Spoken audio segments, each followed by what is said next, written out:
Have you ever noticed how some people seem to have an almost supernatural control over the environment around them? Without saying a word, they don't shout, they don't beg. They simply withdraw and suddenly everything changes. The energy shifts, people start to question, to chase after, to feel.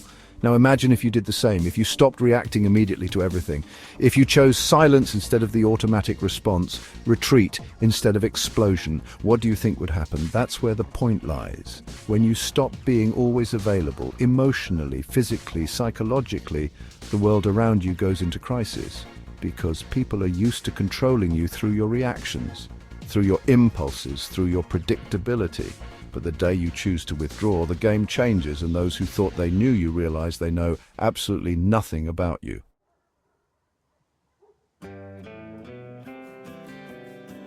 Carl Jung said everything that irritates us about others can lead us to a better understanding of ourselves. Now think about this. When you become inaccessible, who really gets desperate? Who gets irritated? Who tries to provoke you just to elicit some emotion back? This reveals more about the other than about you. And it mainly reveals how much you are still being manipulated without realizing it.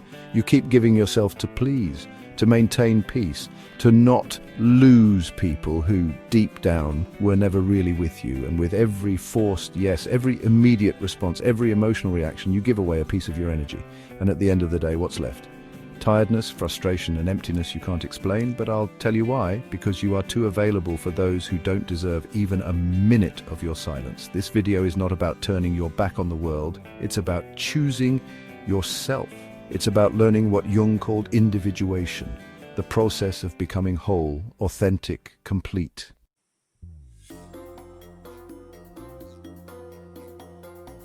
And this process begins when you understand that silence can be stronger than 1,000 arguments, that withdrawal, when it comes from awareness and not from escape, is an act of power.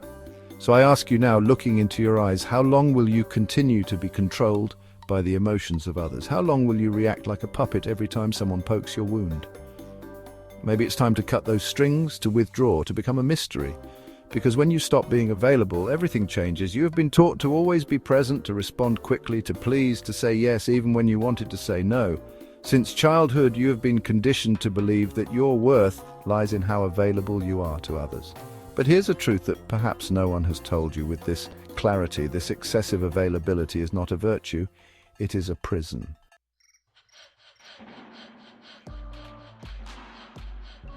And as long as you continue to think that you need to be accessible all the time, emotionally or otherwise, you will be manipulated, drained, and forgotten as soon as you are no longer useful. Do you know why? Because being always available makes you seem predictable, and everything that is predictable becomes a tool. People start to use you as an emotional emergency button. They press it when they want attention, relief, validation, and then put you back on the shelf.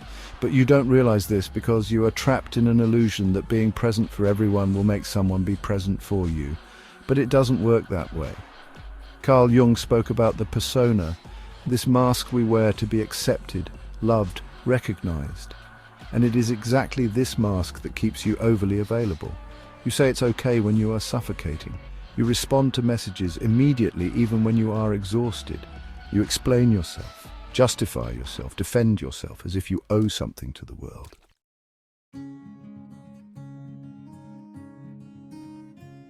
But the truth is that the more you place yourself at the center of others' stage, the more you disappear from your own.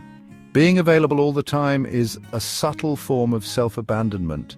It is a disguised way of seeking approval, avoiding rejection, trying to control the image others have of you. But this control comes at a price, and the price is your peace. It is your vital energy being distributed as if it were infinite, when in fact it is limited, very limited. People who want you available all the time, in fact, do not want you. They want what you provide: validation, company, distraction, emotional comfort. But when you change, when you set a boundary, when you refuse to react, those same people get irritated, accuse you, say you are weird. It's not because you changed, it's because you stopped being functional for them. And here's the cruelest point: the more available you are, the less value others give you, because what is too abundant becomes emotional rag. No one respects what they don't have to earn. No one values what is always there.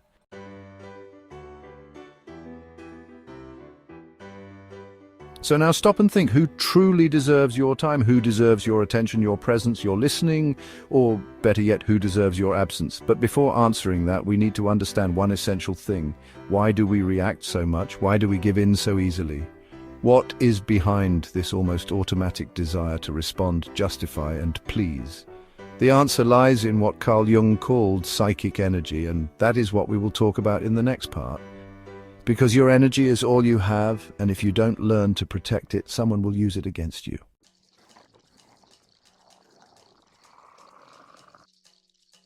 Carl Jung did not see the human psyche as an automatic machine that reacts to stimuli without consequences. For him, our mind is like an energy system, and every thought, emotion, and action consumes a part of that energy. The question is, are you choosing where your energy goes, or are you letting the world decide for you? Every time you react impulsively, you are wasting psychic energy. When you defend yourself against a criticism that didn't even deserve attention. When you respond to a provocation just to prove you are right. When you engage in useless discussions. When you try to please those who do not value you. You are spending your inner strength on what does not nourish you. And Jung was clear, that which you resist persists. The more you react, the more you bind yourself. People who live emotionally drained are not weak, they are misdirected. And do you know what happens to someone who lives exhausted? They become vulnerable. And when you're vulnerable, you become easy prey.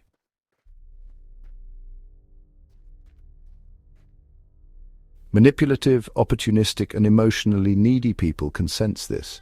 They notice that you do not know how to guard your energy, that you react to everything, that you're always trying to solve the world.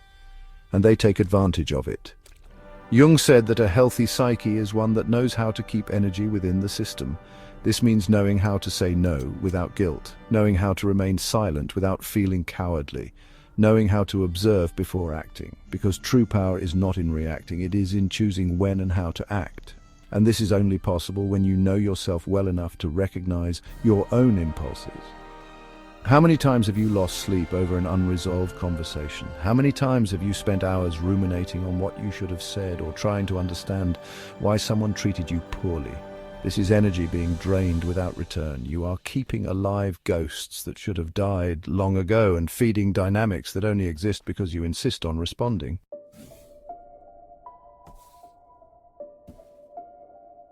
Psychic energy is like a force field. When well guarded, it creates presence. You enter a room and command respect without saying a word. But when poorly managed, you become invisible, reactive, fragile. And the world has no mercy for those who give in easily. Therefore, start observing your own triggers. What makes you react automatically? What makes you lose your center? These are the exact points where your energy escapes. And that is where you need to work, not to become cold or indifferent, but to be selective, to be sovereign over yourself. And here comes one of Jung's greatest revelations. When you conserve your energy, you break the projections that others place upon you. And that bothers a lot, because now we are entering a dark territory, that of silent manipulation.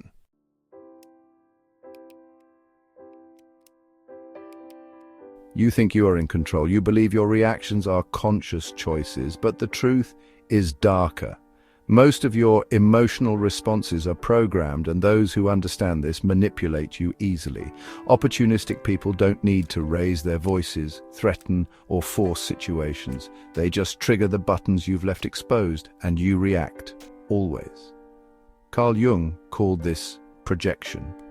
The psychological mechanism through which people project onto others what they cannot see in themselves. But there is another side to this phenomenon that few notice. While others project onto you, you also become the receptacle for these images. And the more emotionally available you are, the more you become a blank canvas for these projections. You know, that friend who only reaches out when they are in crisis, that partner who always needs you to save the day, that person who praises you but only as long as you are useful to them. None of this is by chance. They are not relating to you. They are relating to the idea of you, to the role you agree to play.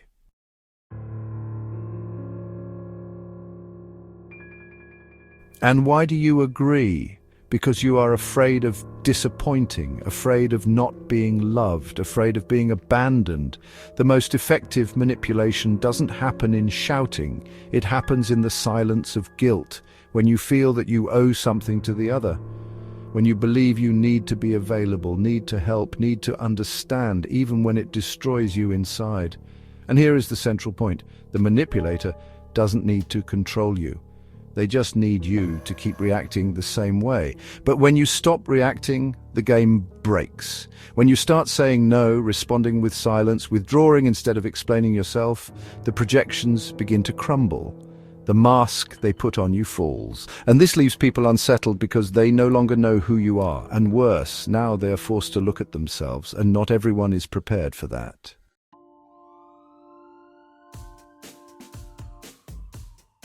Your unavailability is a threat because it forces others to confront their own emptiness. The silence you offer reveals the internal noise they don't want to hear, and then comes the attack, the criticism, the emotional drama, not because you are wrong, but because you stopped serving as a convenient mirror. Jung said, "We do not become enlightened by imagining figures of light, but by making the darkness conscious." When you withdraw, when you stop feeding the cycle, the other's shadow begins to emerge, and this is unbearable for those who have always used you as an escape. But what about you? Are you ready to deal with the discomfort of being misunderstood, rejected, or even attacked for protecting yourself? Are you ready to endure the silence that comes after the rupture? Because it is precisely in that silence that a new kind of power is born.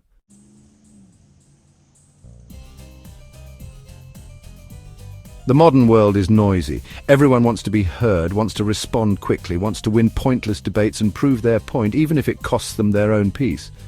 But there is a power that few know, and even fewer master, the power of silence.